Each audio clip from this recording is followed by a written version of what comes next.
사라는 기도했습니다. 이삭을 달라고. 그리고 그 기도 응답이 되었습니다. 그리고 사라는 드디어 받았어요. 그렇게 받았습니다.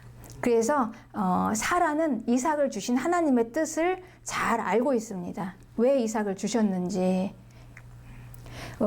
그리고 이 이삭을 주심으로 해서 기업을 잇는 게 무엇인지, 그리고 하나님의 나라, 또 언약 백성, 이런 거를요, 이 사라는 다 이미 이해를 했습니다. 이삭을 통해서. 이삭을 하나님께서 내 힘으로 할 수 없을 때 주시는 그 언약 백성이라는 것은, 언약 백성은 이렇게 하나님의 뜻대로 하나님에게서 난 자구나. 그러니까 내가 날 수 있는 내 능력으로 해서 태어난 그냥 사람이 탄생한, 그냥 사람이 대를 잇는 게 아니라 하나님이 대를 잇는 이 하나님의 이 일이구나라는 걸 이제 사라가 알게 된 것이죠. 네. 이제 사라는 이 모든 것을 다 이제 이해하고, 그리고 이삭은 아주 건강하게 잘 자랐습니다. 무럭무럭 잘 자라서 이제 젖을 떼는 날이었어요. 그날 이제 아브라함은 너무 기뻐서 큰 잔치를 베풀었습니다. 그런데 그 잔칫날이었어요. 잔칫날 사라가 보니까 창세기 21장 9절에는요, 사라가 본즉 이스마엘을 이렇게 표현하고 있어요. 아브라함의 아들이며 애굽 여인인 하갈의 아들 이스마엘. 자기의 여종인 하갈의 아들 이스마엘. 그 이스마엘이 이삭을 핍박하는 걸 보았습니다. 핍박. 그런데 이게 단순한 그냥 뭐 놀리고 뭐 그냥 뭐 때리고 이런 정도의 핍박이 아니고요. 아, 이렇게 두다가는 이삭이 죽겠다, 안 되겠다라는 그런 이제 생각이 들었던 거죠. 그래서 이제 이 사라가 아브라함에게 이런 얘기를 해요. 이 여종과 그 아들을 내어 쫓으라, 이렇게 얘기합니다.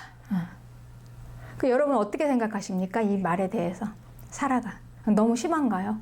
아니, 아들을 낳아달라고 할 때는 언제고 이제 아들을 낳았으니 이제 쫓아내겠다는 건가요? 이런 경우가 있나요? 이게 사람의 생각으로 이거는 정말 하면 안 되는 일입니다. 더구나 이 사라가 이삭을 통해서 하나님의 뜻을 다 알고 있다. 그런데 왜 사라의 입에서 이런 말이 나왔을까요? 사라가 실수한 걸까요? 그런데 이 하나님의 뜻을 알고 있는 사라가요, 사라의 입에서 이런 이야기가 나온 이유는 사라가 하나님의 뜻을 알기 때문에 이런 말이 나온 것입니다. 하나님의 뜻을 알기 때문에. 그리고 그 다음에 이어서 하는 말이 대단히 의미심장한 말입니다. 왜 내어 쫓아야 하냐? 너무나 당연한 타당한 이유가 있어요. 이 종의 아들은 내 아들 이삭과 함께 기업을 얻지 못하리라. 이 종의 아들은 내 아들 이삭과 함께 기업을 잇지 못하기 때문에 그래서 내어 쫓으라, 이렇게 얘기하죠. 그 도대체 사라가 이해한 기업이라는 게 무엇이길래, 기업을 잇는 것이 무엇이길래 이렇게 정말 무정한 말, 가혹한 말을 합니까? 근데 이 말을 들은 이제 아브라함이 근심이 되기 시작합니다. 그래도 이스마엘은 자기 아들인데, 이스마엘을 처음 받았을 때 그때 이 아브라함이 얼마나 감동을 받았겠습니까? 어쨌든 그래도 자기 아들이잖아요. 네. 그런데 그래도 또 정도 들었을 것입니다. 이스마엘과 같이 보낸 시간들이 있잖아요. 아버지와 아들이. 사랑하는 아들을 지금 이렇게 뭐 10년 이상 키워서 이제 정이 들을 만큼 들었는데 한창 이쁠 때 또 이 아들을 내어 쫓는다니 이게 보통 근심이 아닌 거예요. 얼마나 위험합니까? 이제 요즘 같지 않아요. 그 당시에는 내어 쫓으면은요, 이제 죽을 수도 있는 겁니다. 아버지로서의 책임도 있잖아요. 이만저만 이제 근심이 아니죠. 근데 이 근심 중에 이제 이 아브라함이 기도했겠죠. 이걸 어떻게 하겠습니까? 하나님하고 하나님 앞으로 나오지 않았겠습니까? 이제 인간적인 생각이나 이 아버지로서의 도리도 그렇고, 이 첫 아들을 보았을 때 이 감정, 이 이스마엘에 대한 마음, 뭐 기쁨, 이 내어 쫓는 이 모든 고통들, 이제 이런 것들이 다 이제 아브라함이 다 이걸 짊어지고 이제 하나님 앞으로 나갔습니다. 그럼 하나님의 뜻은 어떨까요? 여러분, 우리는 하나님의 생각이 중요하죠. 하나님 뭐라고 하실까요? 하나님이 뭐라고 하셨겠습니까? 하나님은 아마 끝까지 사랑하고 끝까지 보듬어 주어라 사라야, 이렇게 얘기하는 게 맞지 않습니까, 여러분? 이 상황에서 우리 다 그렇게 생각하지 않습니까? 그리고 그걸 기대하죠. 이렇게 얘기할 걸. 좋으신 하나님이니까. 사랑의 하나님이잖아요. 윤리적으로도 그렇고 도덕적으로도 그렇고. 그런데 이 하나님의 말씀이요, 아브라함에게 이렇게 얘기합니다. 하갈과 그 아들을 위해서 근심하지 말고 사라가 내게 한 말을 들으라, 이렇게 말씀하세요. 놀랍지 않습니까, 여러분? 이 말이. 우리는 참 이런 게 어렵습니다. 하나님의 뜻이 무엇이길래, 이 사람의 생각과 반대되는 이 하나님의 뜻, 이런 게 어렵죠. 그러니 이 사람의 생각과 하나님의 뜻이 충돌할 때 이게 이제 해석이 어려워지는 거예요. 이때 비로소 어려워지는 것입니다. 그러나 이제 여기에서 이제 놀라운 하나님의 뜻을 우리가 이제 발견하고 깨달을 때 여기에 이제 모든 보화들이 있는 것입니다. 지금 분명히 하나님의 뜻과 사람의 생각은요, 분명히 지금 충돌했습니다. 그럴 수가 없죠. 그런데 하나님의 뜻은 왜냐? 이유가 뭐냐면 이 사라하고요, 맥락이 비슷합니다. 맥락이 같아요. 똑같습니다. 사라에게서 나는 자라야 내 씨라 부를 것이기 때문에 사라에게서 난 그 이삭이어야만 한다라는 거죠. 그런데 사라가 그걸 이해하고 이렇게 얘기하지 않았습니까? 이스마엘을 내쫓아야 할 이유는 뭐냐면 내 아들과 함께, 내 아들 이삭과 함께 기업을 얻지 못하기 때문에, 이렇게 얘기했습니다. 기업을 얻는 거. 어차피 기업을 얻지 못할 거기 때문에. 그럼 이 기업을 얻는다는 것은 무엇이길래 이렇게 이런 모든 도덕과 윤리적인 것을 다 뛰어넘어서 이런 무참하게 이렇게 하갈과 이스마엘을 내어 쫓아야 할까요? 기업을 얻는다라는 것은요, 하나님의 나라입니다. 하나님의 기업을 얻는 거예요. 그 나라에 들어가는 겁니다. 그럼 누가 그 나라에 들어가냐? 이삭을 통해서 난 자들, 오직 이삭의 후손만이 그 나라에 들어가요. 그럼 이스마엘은요? 이스마엘을 통해서는 들어가지 못한다는 말이죠, 여러분. 그러니 이삭을 통해서 나는 자만 하나님 앞에서 하나님의 나라로 들어갈 수 있다라는 것이죠. 그러니 이 말을 우리가 이제 얘기하면, 한마디로 얘기하면 하나님의 모든 뜻은 구원이다라는 것입니다.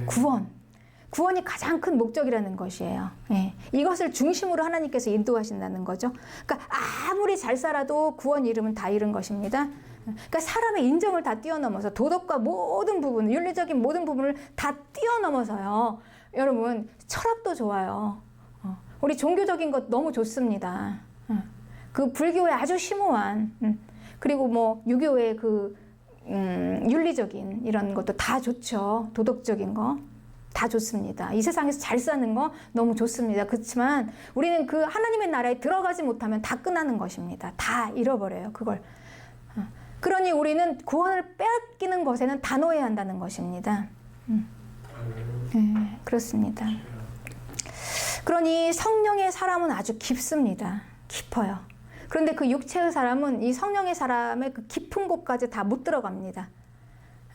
그래서 이 육체의 사람은요, 이 구원을 천하 없어도 그냥 아무리 발버둥을 쳐도 깨닫지 못하는 것입니다. 그러니 그냥 딱 사람의 아주 도덕적이고 윤리적인 생각에서만 그치는 것입니다. 그러니 하갈과 이스마엘을 내어쫓으면 안 되는데 여기까지만이에요. 그러나 성령의 사람은 더 깊이 들어갑니다. 그거보다 더 그걸 뛰어넘는 가장 큰 목적, 하나님의 나라, 구원입니다. 구원. 그렇습니다. 사람의 생각으로는 이해되는 것만이 다가 아니에요. 그것을 초월하는 하나님의 뜻이 있습니다.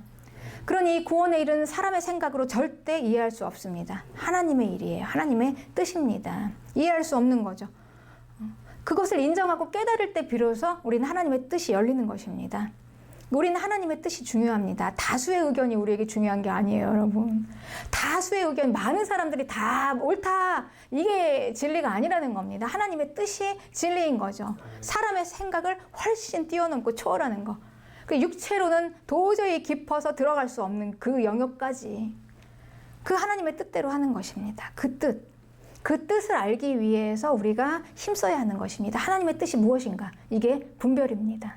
그래서 우리는 그 길로 가야 해요. 사람의 생각이 아니라 하나님의 뜻. 그러니까 사라는요, 이렇게 사라의 이해를 우리가 같이 한번 나눠봤으면 좋겠습니다. 사라는 이제 이삭을 얻으면서 아무도 모르는 이 사라만의 깨달음이 있었어요. 이삭을 얻기까지 평생을 기도하면서 아니 내가 사람의 힘으로 육체로 태어날 수 있는 게 아니라 이건 정말 이해 불가능한 상황에서 지금 아이가 태어나지 않았습니까? 아들을 낳으면서 이해를 초월한 이 하나님의 뜻을 깨닫게 된 것입니다.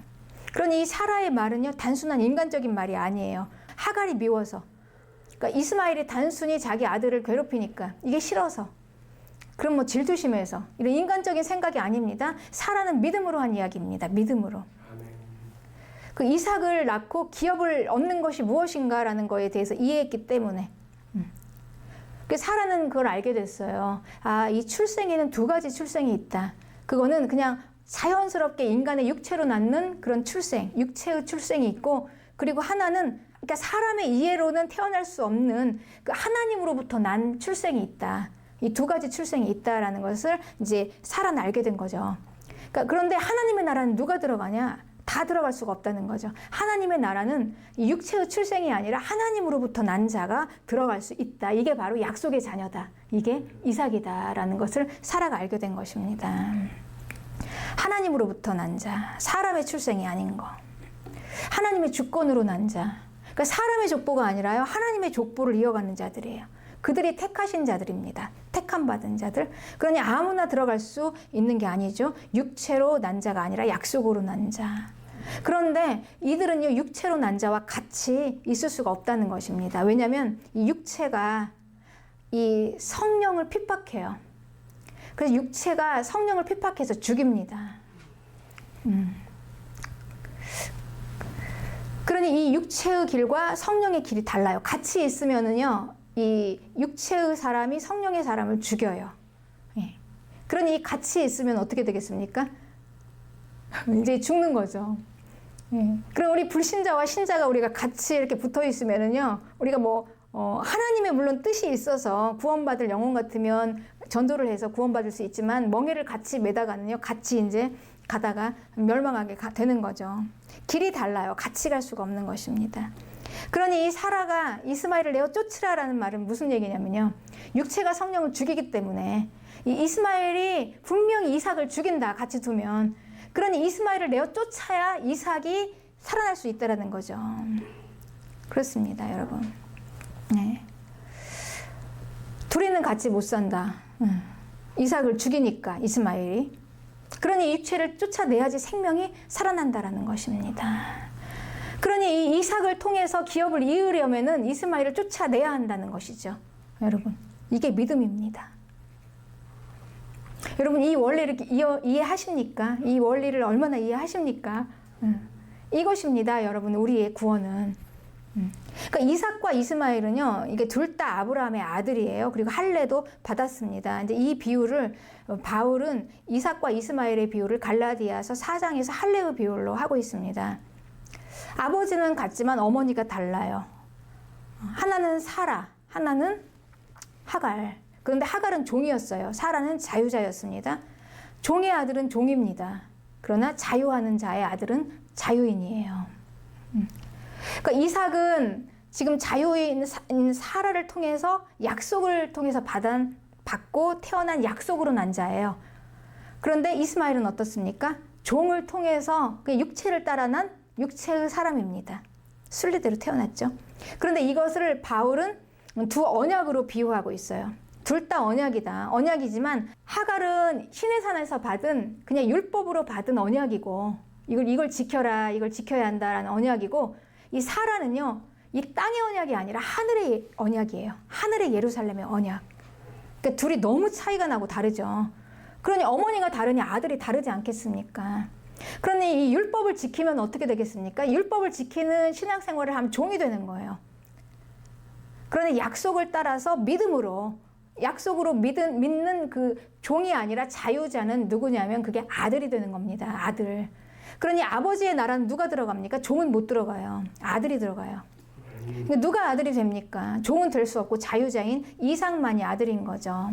갈라디아서 4장 29절에는 그러나 그때 육체를 따라 난 자가 성령을 따라 난 자를 박해한 것 같이 이제도 그러하다 그러면서 육체로 난 자를 단호하게 내어 쫓아야 된다라고 얘기해요. 네.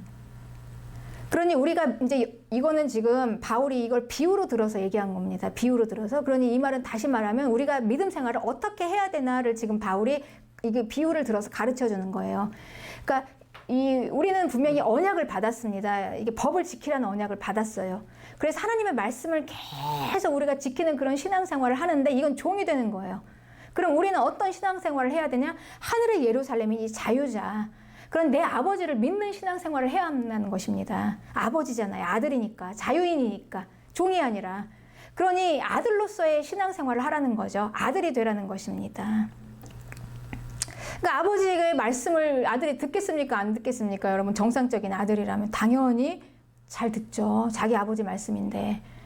그렇죠? 그렇게 우리가 율법을 지키는 겁니다. 종이 아니라. 종으로 그냥 막 노예가 되어가지고 그냥 막 착취당하면서 그 율법을 지키는 게 아니라 그냥 말씀을 듣는 거예요. 아버지니까. 그 말씀이 또 들리는 겁니다. 그래서 그 말씀을 지키는 거죠. 그래서 예수님께서는 아버지께서 아들에게 주시는 그 율법의 완성을 이루신 것입니다. 완전한 율법의 완성. 그러니 이 아들은 무조건 아버지께서 하시는 그 말씀을 다 들어요. 그리고 행합니다. 이렇게 말씀을 지키는 것이 아들입니다. 이게 바로 성도의 신앙생활입니다. 우리는 아들로서 하는 거예요. 우리는 종이 아니에요. 이게 바로 아버지와 아들의 관계입니다. 여러분, 종은 종일 뿐이에요. 남의 집에서 그냥 일하면서 그냥 딱 자기가 받는 그만큼, 그 이상은 안 해요. 딱 그만큼 하죠. 그러니까 진심이 없는 거예요. 내 일당만큼만 하는 것입니다. 그러나 아들은 어떻습니까? 아들은 돈을 받든 안 받든 합니다. 왜 그렇게 할까요? 아버지의 일이 내 일이니까. 아버지께 내 거잖아요. 그러니까 아버지의 집이 지금 내 집이잖아요, 여러분. 아버지의 사업이 내 사업이에요. 아버지의 기업이 내 기업입니다. 그러니 돈을 안 받아도 해요, 아들은. 그리고 반드시 합니다, 아들은. 이게 종과 아들의 차이입니다. 그래서 이 종은 그냥 자기의 딱 할당된 것만큼만 하면서도 또 못하면 혼날까봐 두렵고 또 매여있고 묶여있습니다. 그냥 시키는 대로 하는 의무감이에요. 그 이상은 절대 안 합니다. 그렇습니다. 그 마음은 없고 그냥 몸으로 일만 하는 거죠. 진심이 없습니다. 그러나 아들은요, 무엇을 해도 다릅니다, 여러분. 주인은 달라요. 보세요. 여러분, 어디를 가도 그렇죠. 식당을 가도 그렇고, 어디를 가도 그렇고요. 주인은 다릅니다. 주인은 그러니까 주인이 실은 종보다 더 열심히 일을 할 수 있어요. 여러분, 우리가 예를 들면 식당에서 일을 해도요. 주인이 더 하면 더 했지 덜 하지 않습니다. 여러분, 사업하시는 분 보세요. 대표가 가만히 자리에만 앉아 있습니까? 얼마나 발로 뒤에서 다 그 유지하기 위해서 다 제일 많이 일하잖아요, 대표가. 그렇습니다. 주인이니까. 주인은 그렇게 합니다. 종하고 비교할 수가 없어요. 종하고 그 일하는 그 스케일이 틀려요. 내 거니까 하는 거예요. 그렇기 때문에 이 아들과 종은요, 천지 차이입니다. 아버지의 일이 나의 일이고, 아버지의 기업이 나의 기업이고, 아버지의 나라가 나의 나라입니다. 아버지의 집이 나의 집이에요. 그렇죠. 종과는 다른 원동력이 있어요. 그 유산이 고스란히 다 내 거기 때문에. 다 내 거니까, 내 걸로 받으니까. 그래서 성실하고 열심히 이제 얼마나 내가 이 일을 잘할 것인가 하면서 자기 관리를 하는 거예요. 그러니까 누가 시켜서 하는 게 아니라 내 거니까 막 하는 거죠. 열심히 하는 거죠. 그래서 이제 아버지의 이 재산을 막 불려 나가는 것입니다. 내 거니까. 다 이제 결국은 내가 다 유산으로 받을 거 아닙니까, 여러분, 이게. 그러니까 이 재산을 막 불려 나가는 거예요. 그래서 이제 아버지께서 이렇게 얘기하는 것입니다. 착하고 충성된 종이라고 칭찬을 받는 거죠. 그리고 이 마지막 날 아버지의 재산을 다 받는 거예요. 자기가 열심히 그 아버지를 위해서 열심히 했던 것을 고스란히 다 유산으로 다 받아요. 이게 이 탕자의 비유입니다. 여러분, 탕자. 탕자의 비유는 아버지와 아들과의 관계를 이야기하고 있어요. 그냥 단순히 그 작은 아들만 이야기해서 어떻게 해서 아버지에게 돌아왔는가 여기서 끝나는 게 아니에요. 그 다음에 큰 아들을 또 봐야 합니다. 그러니 아버지와 아들과의 관계가 어떤가, 그러니까 성도와 우리가 하나님과의 관계가 어떻고 어떻게 믿음 생활을 해야 하는가 너무 잘 나와 있어요, 이 탕자는. 그러니까 작은 아들이요, 아무리 아들이 못났어도 아들이에요. 그냥 허랑방탕하다고 나와 있잖아요. 허랑방탕하다. 그러니까 자기 하고 싶은 대로, 나 하고 싶은 대로 살았더니 결국은 결론이 뭐냐, 이 탕자처럼 되어졌다는 거죠. 인생의 낙오자가 됐다. 절망이다. 완전히 밑바닥 인생이라는 거예요. 그때 이제 비로소 찾아온다는 것입니다. 그러나 이 탕자의 비유는 여기서 끝나지 않아요. 네. 돌아왔더니 아버지가 이제 맞아 주었다더라. 여기서 끝나는 게 아니랍니다. 물론 맞아 주실 때 아버지께서 엄청 은혜롭게 맞아 주시죠. 그 과거 다 잊어버리시고 아버지께서 아들이니까 그냥 잘했든 못했든 그래도 못나도 내 아들이잖아요. 그러니 우리는 이 아버지, 이 관계에서 우리는 아버지께 구합니다. 기도를. 그러니까 내가 잘해서가 아니라요. 내가 그렇게 할만해서가 아니라 우리는 이 탕자의 비유를 보면서 이제 소망을 얻는 거예요. 이렇게 허랑방탕한 못난 아들이라도 아버지 앞에 돌아와서 나를 보지 마세요. 하나님. 내가 아니라 내 행실을 보지 마시고 그냥 아버지의 그 자비하심과 인자하심의 근거에서 나를 받아주세요. 우리 이렇게 기도하잖아. 이게 다윗의 기도입니다. 다윗이 그렇게 기도했어요. 하나님께. 내가 과거에 이런 죄를 지었고, 그러니까 내가 뭘 잘해서가 아니라 나는 이렇지라도 비록 나는 허랑방탕하고 탕자 같을지라도 아버지잖아요. 그 아버지는 자비롭고 좋으신 분이잖아요. 그러니까 나를 다 받아주세요. 나 좀 다 받아주세요, 아버지. 그러니 아버지께서 다 받아주셨다는 것입니다. 아버지니까요. 여러분은 자녀가 만약에 이렇게 여러분에게 오면 받지 않겠습니까? 받지 않을 부모가 누가 있습니까? 이렇게 자녀가 오면 사람도 그러는데 하물며 하나님은요. 이게 우리의 기도인 것입니다. 물론 이렇게 은혜스러운 게 이 작은 아들과 아버지와의 관계였습니다. 그러나 그 다음에 또 우리가 그 뒤를 이어서 더 은혜스러운 이야기가 있어요. 아버지께 큰아들에게 한 이야기예요. 큰아들에게 이렇게 얘기했습니다. 너는 항상 나와 같이 있고 내 것이 다 네 거다.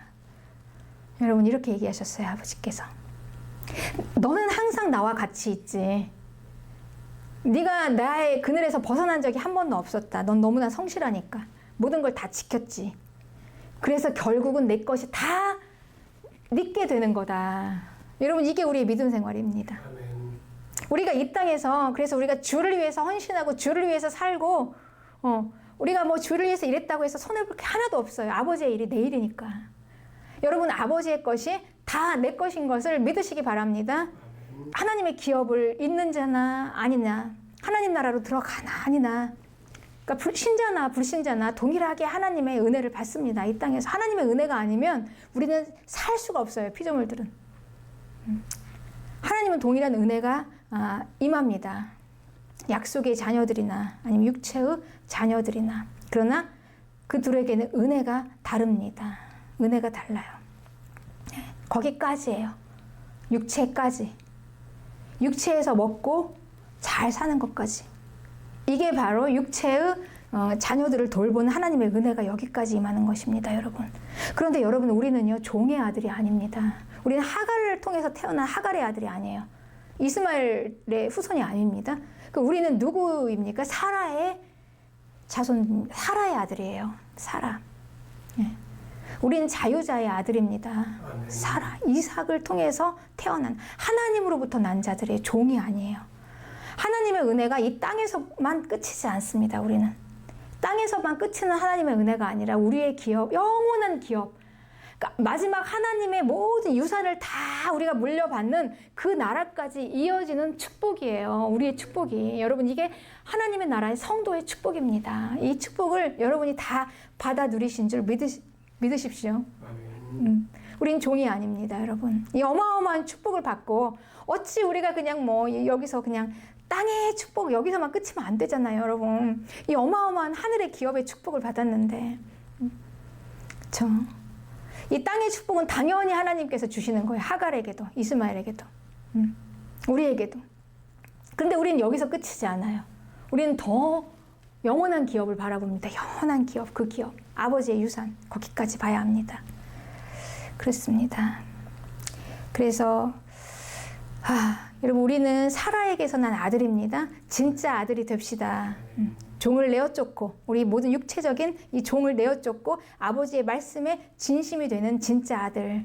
그 말씀을 믿으니까 그 말씀을 지키고 또 그 말씀을 믿으니까 경외하고 그 말씀을 믿으니까 그 말씀대로 이루어져서 결국은 그 믿음대로 아버지의 모든 유산을 다 받아 하나님의 기업이 되는 하나님의 자녀들, 바로 우리 하나님의 성도들입니다. 아들의 자격을 받았으니 아들의 삶을 사시기를 주님의 이름으로 축복합니다.